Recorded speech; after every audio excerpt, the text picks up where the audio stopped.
नमस्कार विद्यार्थी मित्रों, धोरण 10 विज्ञान नी अंदर चैप्टर नंबर 10 प्रकाश परावर्तन अने वक्रीभवन जेनी अंदर आपणे छेल्ले भाग नंबर 10 नो अभ्यास करेलो हतो। एनी पछी आपणे भाग नंबर 11 नी अंदर आगळ वधीए। छेल्ले थोडुंक जे कंई जोयेलुं हतुं एना माटेनुं तमने थोडुंक कही दઉં અને પછી આપણે આ ભાગની શરૂઆત કરીએ। ભાગ નંબર 10 ની અંદર તમને વક્રીભવન કોને કહેવામાં આવે, વક્રીભવનના નિયમ કેવા હોય એના વિશેની આપણે ચર્ચા કરેલી હતી।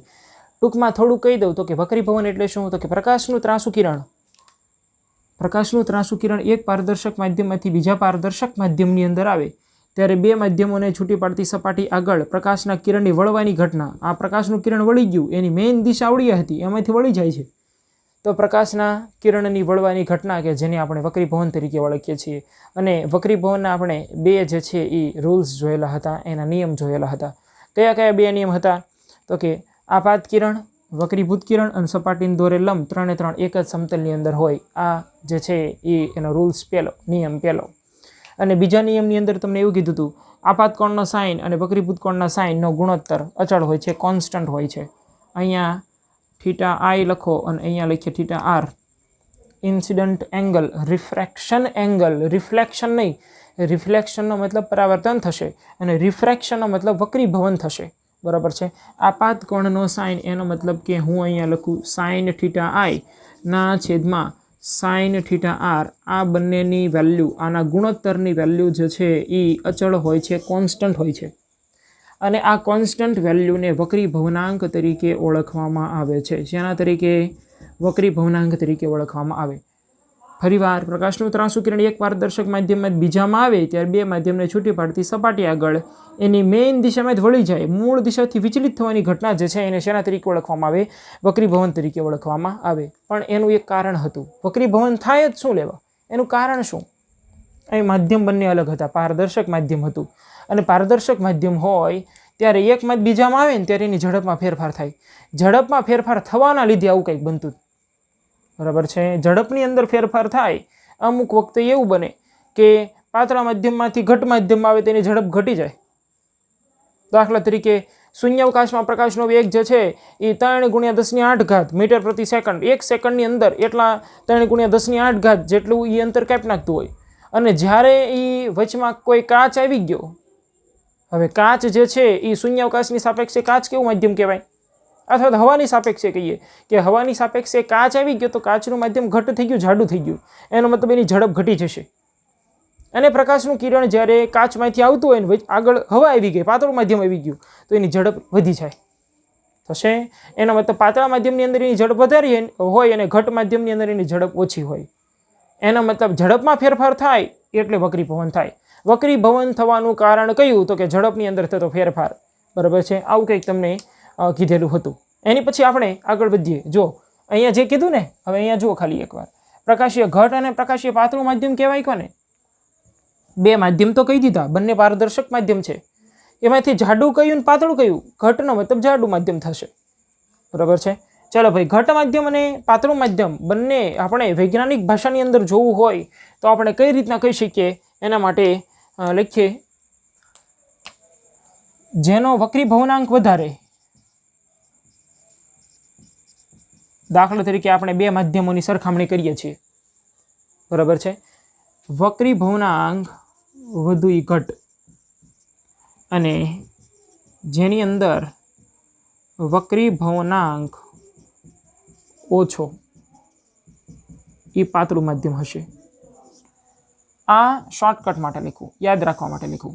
વક્રીભવનાંક વધારે હશે તો એ ઘટ માધ્યમ હશે, વક્રીભવનાંક ઓછું હશે તો પાતળું માધ્યમ હશે। પણ કયા બે માધ્યમોની સરખામણી કરેલી છે? તો કે આ બંને કોઈ પણ માધ્યમ હશે।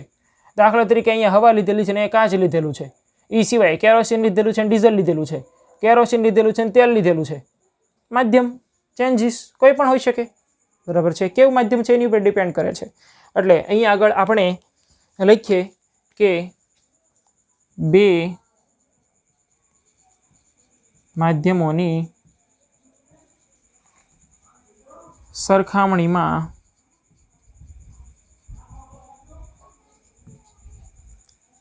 જે માધ્યમનો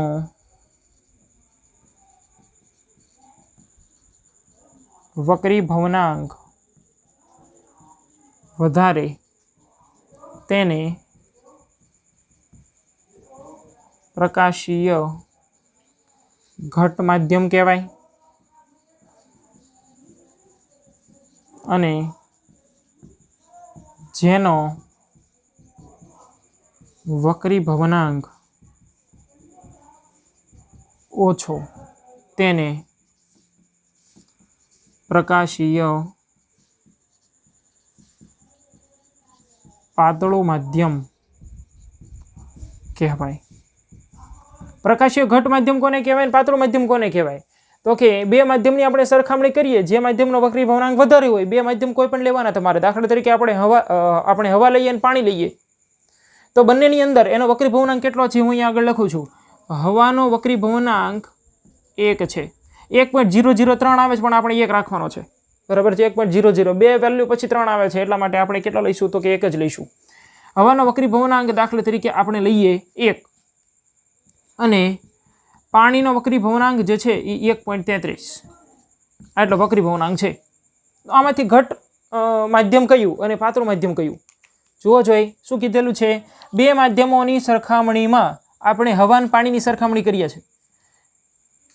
જે માધ્યમનો વક્રીભવનાંક વધારે હોય, આનો વક્રીભવનાંક વધારે છે, તેને પ્રકાશીય ઘટ માધ્યમ કહેવાય, એટલે આ ઘટ હશે. અને જેનો વક્રીભવનાંક ઓછો હોય એને પાતળું માધ્યમ કહેવાય, એટલે આ હવા છે એનું માધ્યમ, એનો વક્રીભવનાંક 1 છે, આની કરતાં તો ઓછો ને, એટલા માટે હવાનું માધ્યમ પાતળું માધ્યમ કહેવાય, પાણીનું માધ્યમ જે છે એ ઘટ માધ્યમ તરીકે ઓળખવામાં આવે છે. હવે જુઓ જોઈએ, આની સાથે સાથે આપણે એક મુદ્દો એડ કરી દઈએ. હવે આ આપણે વક્રીભવનાંક લેખો, અહીંયા ઘટ માધ્યમને પાતળું માધ્યમ લેખું, ઝડપ કેવી હશે? પાતળું માધ્યમ હોય ઝડપ કેવી અને ઘટ માધ્યમ હોય ઝડપ કેવી? ચલો ભાઈ, એમનામાં ખબર પડે આપણને. હવાનું માધ્યમ છે અને પાણીનું માધ્યમ છે. પ્રકાશનું ઝડપ કોની અંદર ઝડપી ભાગે? એનો વેગ વધારે હોય તો કે આપણે દેખીતી વાત છે કે હવાની અંદર હશે, બરાબર છે. એનો મતલબ કે અહીંયા આગળ જ લખી નાખીએ આપણે, વક્રીભવનાંક વધુ તો એ ઘટ માધ્યમ, અને એની સાથે સાથે પ્રકાશની ઝડપ કેવી? ઘટ માધ્યમ હોય ઝડપ કેવી હોય? ઘટ માધ્યમની અંદર ઝડપ ઓછી હોય અને પાતળા માધ્યમની અંદર ઝડપ વધારે હોય, બરાબર છે. આ તમારે યાદ રાખવાનું છે કે પાતળું માધ્યમ હશે તો પાતળા માધ્યમની અંદર પ્રકાશનું કિરણ ઝડપી ભાગશે, એનો વેગ વધારે હશે. એનો મતલબ કે એની અંદર પ્રકાશીય પાતળું માધ્યમ છે ઝડપ વધારે છે, અને ઘટ માધ્યમ હશે તો એની ઝડપ કેવી હશે? તો કે ઓછી હશે, બરાબર છે. હવે આ ત્રીજો મુદ્દો. પહેલો મુદ્દો તમને આ બંને કહી દીધા, એની સાથે આપણે ઝડપને ભેગી કરી નાખી, મર્જ કરી નાખી છે. એની પછીનો ત્રીજો મુદ્દો કહી દઉં. ધારો કે આ અહીંયા આગળ આપણે પાતળું માધ્યમ કહી દઈએ, અને માધ્યમ તરીકે શું લઈ લઈશું? તો કે હવા છે, માધ્યમ હવા છે, અને અહીંયા આગળ પાણી ભરી નાખીએ. ચલો ભાઈ, અહીંયા આગળ શું છે? તો કે અહીંયા આગળ પાણી માધ્યમ તરીકે શું છે? તો કે માધ્યમ તરીકે પાણી છે, બરાબર છે. આ પ્રકાશનું કિરણ આવ્યું, આ કિરણ કેવું કિરણ કહેવાય? આપાત કિરણ. કેવું કિરણ થશે? આપાત કિરણ. આ જે દર્શાવેલ છે એ બે માધ્યમોને જુદી પાડતી સપાટી આગળ દોરેલો લંબ. હું અહીંયા લખું છું, બે માધ્યમોને જુદી પાડતી સપાટી આગળ દોરેલ લંબ.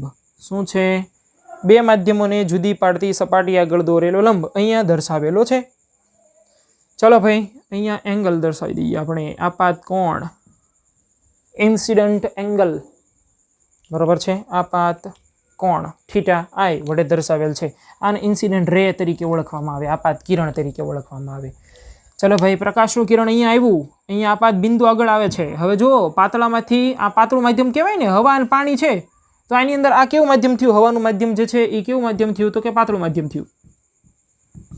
અને આ પાણીનું માધ્યમ જે છે કેવું માધ્યમ થયું? તો કે ઘટ માધ્યમ થયું. પાતળામાંથી ઘટમાં આવે તો શું થાય? તો કે એની મૂળ દિશા જે છે એમાંથી થોડુંક આપણે વિચલિત કરી નાખીએ। જો ભાઈ એની મૂળ દિશા આવી કંઈક છે, એની મૂળ દિશા એને સીધું જવાનું હતું, પણ એની જગ્યાએ પાતળા માધ્યમમાંથી ઘટ્ટ માધ્યમની અંદર આવે તો આ લંબની નજીક આવ્યું કહેવાય કે દૂર ગયું કહેવાય? જુઓ જોઈ, આમ હોય અને આમ ભાગે તો એ દૂર ગયું કહેવાય। આમ જવાનું હતું, હજી નજીક આવી ગયું, લંબથી નજીક આવશે, લંબ તરફ વળશે। એનો મતલબ કે પાતળા માધ્યમમાંથી ઘટ્ટ માધ્યમની અંદર આવે તો લંબ તરફ વળે। કોણ વળે? તો કે પ્રકાશનું કિરણ, પ્રકાશનું કિરણ વળશે। શું કીધું ભાઈ? આ જે છે એ એકવાર રિપીટ કરી દઉં। બે માધ્યમોને જુદી પાડતી સપાટી આગળ દોરેલો લંબ આવડું। અહીંયા બે માધ્યમ દર્શાવેલા છે। એક માધ્યમ તરીકે કોણ છે? તો કે હવા, કે જે પાતળું માધ્યમ છે। માધ્યમ તરીકે પાણી છે। પ્રકાશનું કિરણ હવામાંથી પાણીમાં આવે, પાતળા માધ્યમમાંથી ઘટ્ટ માધ્યમની અંદર આવે તો લંબ તરફ વળશે। એનો મતલબ આ લંબ હતો, એની નજીક આવી ગયું કિરણ, પાતળામાંથી ઘટ્ટ માધ્યમની અંદર આવે, લંબ તરફ વળે। એની ઝડપમાં શું ફેરફાર થઈ ગયો જોઈ? જુઓ હવે, એની ઝડપ પાતળામાંથી ઘટમાં આવી ગઈ તો ઘટની અંદર ઝડપ ઓછી થઈ ગઈ, એની સ્પીડ જે છે એ ઓછી થઈ ગઈ, ઝડપ ઓછી થઈ। ઝડપની અંદર શું ફેરફાર થશે? તો કે ઝડપ જે છે એ ઓછી થઈ જશે। બરાબર છે?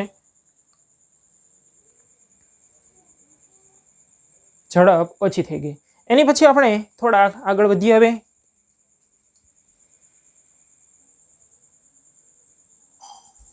આ પાતળામાંથી ઘટ્ટ માટે દોરેલ છે। હવે આપણે દર્શાવી દઈએ દાખલા તરીકે બીજી આકૃતિ। બીજી આકૃતિની અંદર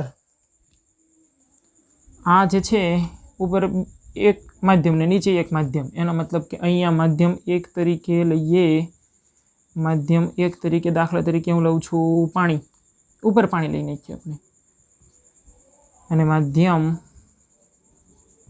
બે તરીકે હવા।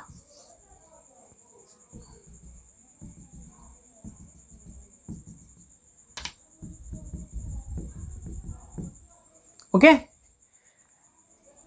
આ પ્રકાશનું કિરણ જે છે એ આવે છે, પ્રકાશનું કિરણ આવ્યું, કેવું કિરણ કહેવાશે આને? આપાત કિરણ, ઇન્સિડન્ટ રે તરીકે ઓળખવામાં આવે, આપાત કિરણ તરીકે ઓળખવામાં આવશે।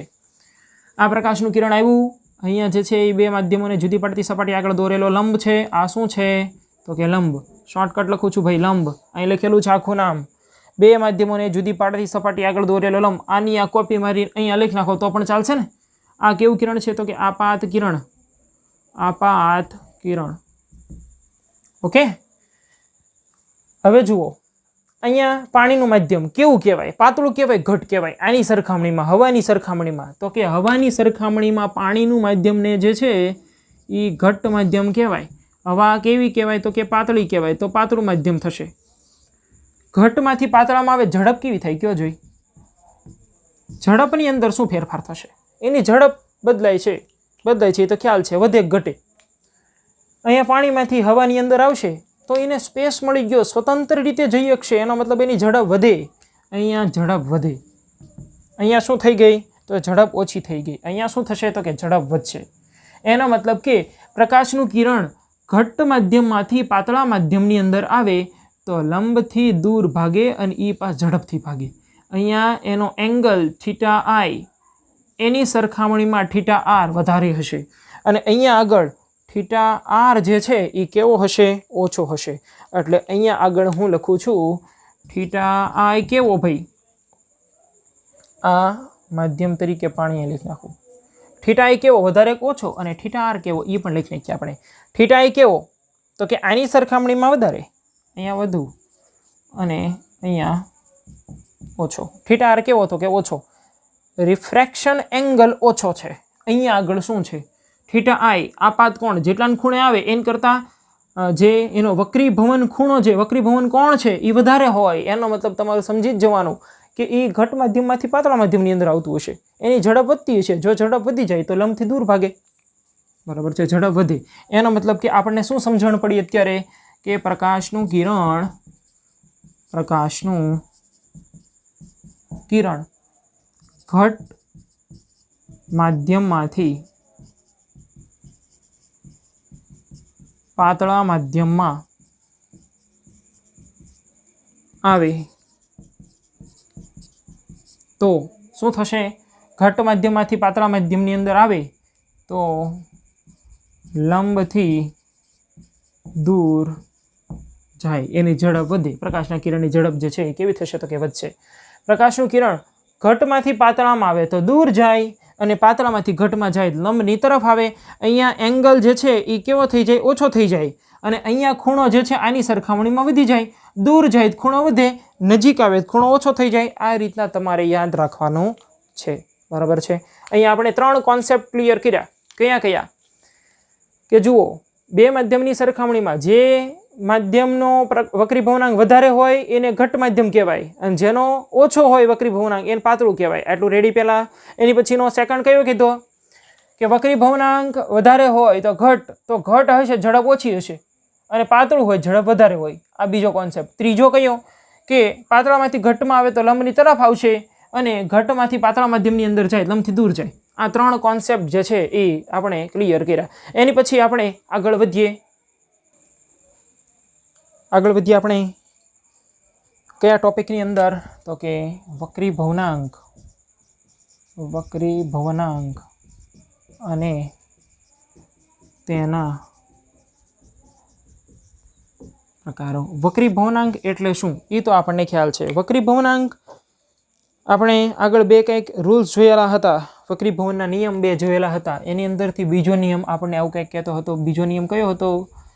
કે આપાત કોણનો સાઇન અને વક્રીભૂત કોણના સાઇનનો ગુણોત્તર અચળ હોય છે, કોન્સ્ટન્ટ હોય છે. અને આ કોન્સ્ટન્ટ કિંમત જે છે એને વક્રીભવનાંક સ્વરૂપે રજૂ કરવામાં આવે છે. શેના સ્વરૂપે રજૂ કરવામાં આવે છે?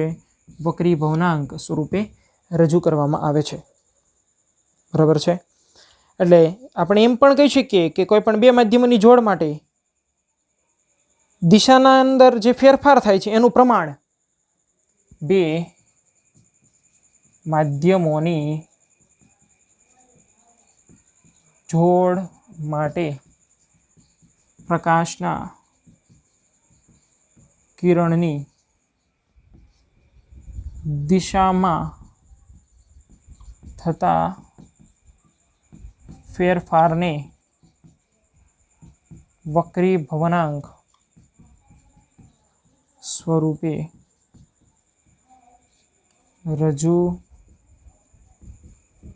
કરવામાં આવે છે. અથવા તો ડાયરેક્ટ અહીંયા લખેલું છે આપાત કોણનો સાઇન અને વક્રીભૂત કોણના સાઇનનો ગુણોત્તર અચળ હોય છે. આ અચળ વેલ્યુ એટલે જ વક્રીભવનાંક. બરાબર છે? અથવા તો આપણે એમ પણ લખી શકીએ કોઈ પણ બે માધ્યમોની જોડ માટે પ્રકાશના કિરણની દિશામાં થતા ફેરફારને શેના સ્વરૂપે રજૂ કરવામાં આવે છે? તો કે વક્રીભવનાંક સ્વરૂપે રજૂ કરવામાં આવે છે. આ વક્રીભવનાંક આવી ગયો. હમણાં આપણે આની પહેલાં જે લખેલું હતું હવાનો વક્રીભવનાંક 1, પછી આપણે બીજું એક લખેલું હતું કે પાણીનો વક્રીભવનાંક 1.33. કઈ રીતે નક્કી થાય એના સમજીએ આપણે. એની પહેલાં વક્રીભવનાંકના બે પ્રકાર. હવે કયા બે પ્રકારો? તો કે પહેલો પ્રકાર સાપેક્ષ વક્રીભવનાંક અને નિરપેક્ષ વક્રીભવનાંક. એની અંદરથી પહેલો પ્રકાર આપણે જોઈએ સાપેક્ષ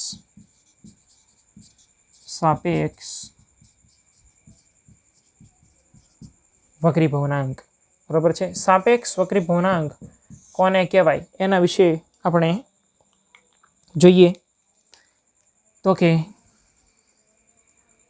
વક્રીભવનાંકને n વડે દર્શાવવામાં આવે છે. એના વડે દર્શાવવામાં આવશે તો કે n વડે દર્શાવવામાં આવશે. હું અહીંયા પહેલાં ડેફિનેશન લખું અને પછી એનું આપણે સૂત્ર લખી નાખીએ, અથવા તો પહેલાં સૂત્ર લખીને પછી આપણે ડેફિનેશન લખવી હોય સમજવા માટે, બરાબર છે, તો પણ ચાલશે. દાખલા તરીકે હું લખું n12, અહીંયા 12, અહીંયા 21 લખેલ છે. એનો મતલબ શું થાય? 1ની સાપેક્ષે 2નો વક્રીભવનાંક. આને કેમ વાંચવાનું છે તમારે? 1ની સાપેક્ષે 2નો વક્રીભવનાંક. બરાબર છે? અહીંયા ડેફિનેશન બનાવવા માટે, વ્યાખ્યા બનાવવા માટે હું અહીંયા લખું છું માધ્યમ 1 માં પ્રકાશનો વેગ ના છેદમાં માધ્યમ 2 માં પ્રકાશનો વેગ. માધ્યમ 1 માં પ્રકાશનો વેગ, અહીંયા વેગને વેલોસિટી પરથી આપણે v1 વડે દર્શાવશું. વેલોસિટીનો મતલબ થાય વેગ, પણ માધ્યમ 1 છે એટલે v1 લખવું, માધ્યમ 2 છે એટલે એનો મતલબ કે v2 વડે આપણે દર્શાવશું. આ રીતના પણ લખવામાં આવે. ડેફિનેશન હવે અહીંયા બનાવીએ આપણે કે કોઈ પણ બે માધ્યમો પૈકી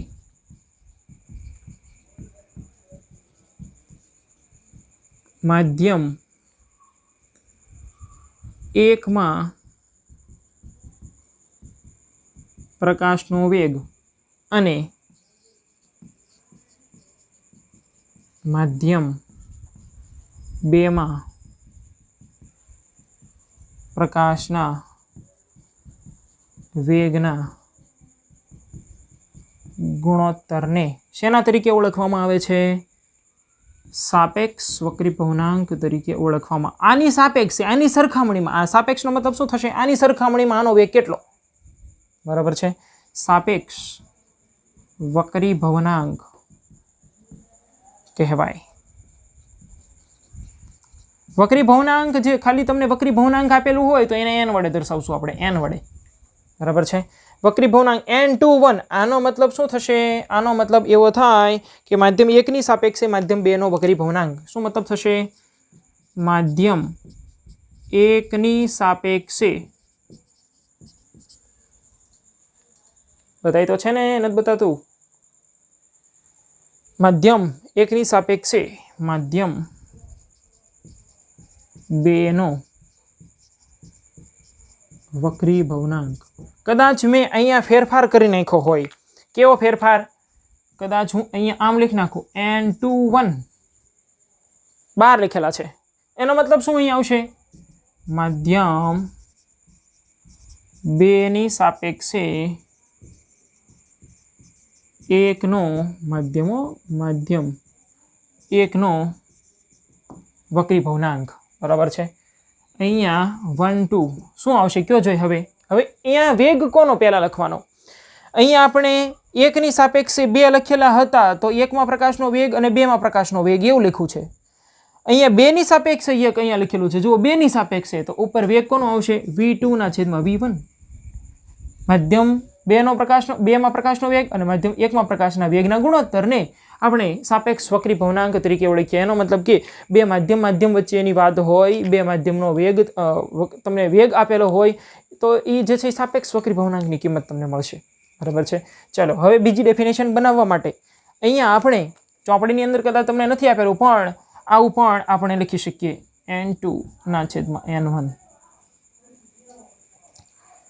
1 ની સાપેક્ષે 2 નો વક્રીભવનાંક, એને આમ પણ લખવામાં આવે. n2 ના છેદ, આ n2 નો મતલબ શું થાય પહેલા એ કહો તો કે n2 નો મતલબ એવો થાય માધ્યમ 2 નો વક્રીભવનાંક. n2 નો મતલબ શું થશે? અહીંયા લખું છું, માધ્યમ 2 નો વક્રીભવનાંક ના છેદમાં માધ્યમ 1 નો વક્રીભવનાંક. એનો ગુણોત્તર. આનો કંઈ એકમ નથી. કેમ એકમ નથી? ઉપર નીચે બંને વેગ આપેલા છે તો બંને વેગનો એકમ, દાખલા તરીકે મીટર પ્રતિ સેકન્ડ, અહીંયા પણ મીટર પ્રતિ સેકન્ડ, બંને કેન્સલ થઈ જવાના. એનો મતલબ કે એનો કાંઈ એકમ છે નહીં. વક્રીભવનાંકનો કોઈ પણ એકમ નથી. એનો મતલબ વક્રીભવનાંક એકમ રહિત છે. તમને કદાચ પરીક્ષાની અંદર એમ કે વક્રીભવનાંકનો એકમ નીચેના પૈકી કયો છે? ઓપ્શન આપેલા હોય 4, મીટર આપેલો છે, બીજાની અંદર મીટર પ્રતિ સેકન્ડ સ્ક્વેર આપેલો છે, પછી ત્રીજાની અંદર એમ આપેલું છે ઓપ્શન સી ની અંદર કે એકમ રહિત છે, ચોથાની અંદર આપેલું છે કિલોગ્રામ પ્રતિ મીટર ઘન. તો જવાબ કયો આવશે? સી, એકમ રહિત છે. બરાબર છે. એને કોઈ પણ પ્રકારનો એકમ નથી. અહીંયા v1 ના છેદમાં v2 તો પણ ચાલે, n2 ના છેદમાં n1 લખો તો પણ ચાલે. આ જે છે 1 ની સાપેક્ષે 2 નો વક્રીભવનાંક. સેમ મેથડ અહીંયા આગળ આપણે લખવું હોય તો કઈ રીતના લખી શકીએ? તો કે n1 ના છેદમાં n2 થશે. અહીંયા n12 2 ની સાપેક્ષે એનો વક્રીભવનાંક, 2 ની સાપેક્ષે 1 નો વક્રીભવનાંક. અહીંયા કહીએ તો 2 માં પ્રકાશનો વેગ અને 1 માં પ્રકાશનો વેગ બંનેનો ગુણોત્તર કે જેને 2 ની સાપેક્ષે માધ્યમ 2 ની સાપેક્ષે માધ્યમ 1 નો વક્રીભવનાંક તરીકે ઓળખવામાં આવશે. આ વાત થઈ, આ જે કંઈ આપણે જોયું એ સાપેક્ષ વક્રીભવનાંક. એની પછી બીજું નિરપેક્ષ વક્રીભવનાંક. નિરપેક્ષ વક્રીભવનાંક. હવે આ નિરપેક્ષ વક્રીભવનાંક એટલે શું? અહીંયા બે માધ્યમ હોય, સાપેક્ષની અંદર બે માધ્યમ હશે, એક માધ્યમની સરખામણીએ બીજું માધ્યમ, એવું તમે કહો. નિરપેક્ષની અંદર શૂન્યાવકાશની સાપેક્ષે માધ્યમનો વક્રીભવનાંક, શૂન્યાવકાશની સાપેક્ષે માધ્યમના વક્રીભવનાંકને નિરપેક્ષ વક્રીભવનાંક કહેવાય. અથવા આપણે બીજી રીતના લખવું હોય તો આમ લખી શકીએ, n બરાબર c/v. c નો મતલબ શું? શૂન્યાવકાશમાં પ્રકાશનો વેગ. અહીંયા જે છે શૂન્યાવકાશમાં પ્રકાશનો વેગ છેદમાં કોઈ પણ માધ્યમ તમને આપેલું હોય, માધ્યમમાં પ્રકાશનો વેગ, એનો ગુણોત્તર n બરાબર c/v. c/v. એનો મતલબ શું થશે કે શૂન્યાવકાશમાં પ્રકાશનો વેગ અને માધ્યમમાં પ્રકાશના વેગના ગુણોત્તરને આપણે વ્યાખ્યા લખવી હોય, આ સિવાય લખવું હોય તો પણ ચાલે. કઈ રીતે? એ લખતો નથી, અહીંયા જગ્યા ઓછી છે એટલા માટે. શૂન્યાવકાશમાં પ્રકાશનો વેગ અને માધ્યમમાં પ્રકાશના વેગના ગુણોત્તરને શેના તરીકે ઓળખવામાં આવે છે? નિરપેક્ષ વક્રીભવનાંક તરીકે ઓળખવામાં આવે છે. જગ્યા ઓછી તોય લખવું. ચલો ભાઈ લખીએ આપણે શૂન્યાવકાશમાં પ્રકાશનો વેગ, શોર્ટકટ થોડુંક લખશું, અને માધ્યમમાં પ્રકાશના વેગના ગુણોત્તરને નિરપેક્ષ વક્રીભવનાંક કહેવાય. આ નિરપેક્ષ વક્રીભવનાંક તમને કીધું. હવે જુઓ જોઈએ, શૂન્યાવકાશમાં પ્રકાશનો વેગ કેટલો? તો કે 3 × 10⁸ મીટર પ્રતિ સેકન્ડ. અને છેદની અંદર કોઈ પણ માધ્યમ હોય. અહીંયા એક MCQ જે બોર્ડની અંદર પૂછાઈ ગયેલો છે ઘણી બધી વખત, કે નિરપેક્ષ વક્રીભવનાંકની વેલ્યુ હંમેશા કેવી હોય છે, એના માટેની થોડીક ચર્ચા કરી લઈએ અને પછી આપણે આગળના ભાગની અંદર જોઈશું. અહીંયા ઉપર 3 × 10⁸ મીટર પ્રતિ સેકન્ડ. છેદની અંદર કોઈ પણ માધ્યમ છે. હવે કોઈ પણ માધ્યમ, ગમે એવું માધ્યમ હોય, કાચ હોય, કેરોસીન હોય, પેટ્રોલ હોય, ડીઝલ હોય, ગમે એ હોય, એનો વેગ શૂન્યાવકાશની સાપેક્ષે કેવો હોય? વધારે હોય કે ઓછો હોય? શૂન્યાવકાશની સાપેક્ષે. તો કે શૂન્યાવકાશ કરતાં તો ઓછો જ હોય ને. ખ્યાલ આવે છે? શૂન્યાવકાશ કરતાં અહીંયા કિંમત ઓછી જ તમને મળે. 3 કરતાં તો ઓછી જ મળે. 3 × 10⁸ છે, એની કરતાં છેદની અંદર વેલ્યુ તમને હંમેશા કેવી મળશે? ઓછી મળશે. શા માટે ઓછી મળશે? કેમ કે શૂન્યાવકાશમાં પ્રકાશનો વેગ મહત્તમ હોય, એની સરખામણીમાં કોઈ પણ માધ્યમ તમને ગમે એવું માધ્યમનું આપેલું હોય, એનો વેગ હંમેશા કેવો હોય? ઓછો જ હોય. દાખલા તરીકે કદાચ તમને અહીંયા કાચનું માધ્યમ આપેલું છે, કાચનું માધ્યમ, અને એનો કદાચ તમને વેગ આપેલો છે કે કાચનો વેગ જે છે એ આપણે લઈ લખીએ, કેટલો લખશું અહીંયા? 1.5 × 10⁸ આટલો આપણે લખો. ધારો કે આ ધારો કે કાચ માટે વેગ. આ માધ્યમ કોઈ પણ હોઈએ કે અહીંયા ફરજિયાત શૂન્યાવકાશમાં પ્રકાશનો વેગ, નીચે માધ્યમ છે. માધ્યમ તરીકે આપણે દાખલા તરીકે કાચની અંદર એનો વેગ જે છે, પ્રકાશનો વેગ આપણે લીધો 1.5 × 10⁸ મીટર પ્રતિ સેકન્ડ. તો આપણને વેલ્યુ કેટલી મળે? આ 10⁸ કેન્સલ, 3/1.5 એટલે 15/10, 10 ઉપર વહી ગયા, 3 ગુણ્યા, ચલો ભાઈ બતાવી તો છે ને? ઓકે, છેદનો છેદ અંશમાં 10 ઉપર 15 નીચે, 5 તેરી 5 દુ 3 3 કેન્સલ, જવાબ આવશે 2. હવે જો આપણે શું વિચારવાનું છે? 3 કરતાં અહીંયા વેલ્યુ કેવી હશે? કોઈ પણ તમે લખો, 1 લખો, 2 લખો, 2.5 લખો, 3 ઉપર નહીં જાય. કેમ નહીં જાય? કે ઉપર તો મેક્સિમમ આવી ગયા છે. શૂન્યાવકાશની અંદર પ્રકાશનો વેગ મહત્તમ હશે, એની સરખામણીમાં કોઈ પણ માધ્યમ તમને ગમે એવું આપેલું હોય તો એનો વેગ ઓછો જ હોય. એનો મતલબ જવાબ તમારો હંમેશા 1 કરતાં વધારે જ મળે. અહીંયા 1 ક્યારે મળે? 3 હોય તો 3 હોય તો ઉપર નીચે ઉડી જવાનું, તો 1 થાય. અહીંયા કદાચ તમે 3 લખી નાખો, 3 × 10⁸ તો ઉપર નીચે કેન્સલ, તો 1 આવ્યો જવાબ. પણ એવું કોઈ દી બનવાનું નથી, કેમ કે શૂન્યાવકાશની સાપેક્ષે કોઈ પણ માધ્યમ તમે ગમે એવું લીધેલો એનો વેગ તો ઓછો થવાનો છે. એનો મતલબ કે છેદની વેલ્યુ તમને 3 કરતાં ઓછી મળે, જવાબ હંમેશા 1 કરતાં મોટો મળે.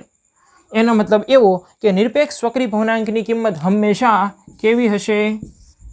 n હંમેશા 1 કરતાં વધુ હોય. કોનો n? કયા નિરપેક્ષ? આ જે છે કોનો વક્રી ભવનાંક? તો કે નિરપેક્ષ વક્રી ભવનાંક. નિરપેક્ષ વક્રી ભવનાંકની કિંમત હંમેશા કેવી હોય છે? તો કે 1 કરતાં વધારે હોય છે. બરાબર છે. આવો MCQ તમને પરીક્ષાની અંદર જે છે એ પૂછી શકાય કે નિરપેક્ષ વક્રી ભવનાંકની કિંમત કેવી હોય છે? તો કે 1 કરતાં હંમેશા વધારે હોય છે. બરાબર છે. આટલું આપણે અહીંયા સુધી રાખીએ. આગળનું જે છે એ નેક્સ્ટ ભાગ નંબર 12ની અંદર જોઈશું. ઓકે, ત્યાં સુધીમાં આટલી તૈયારી કરીને રાખો. Okay, thank you.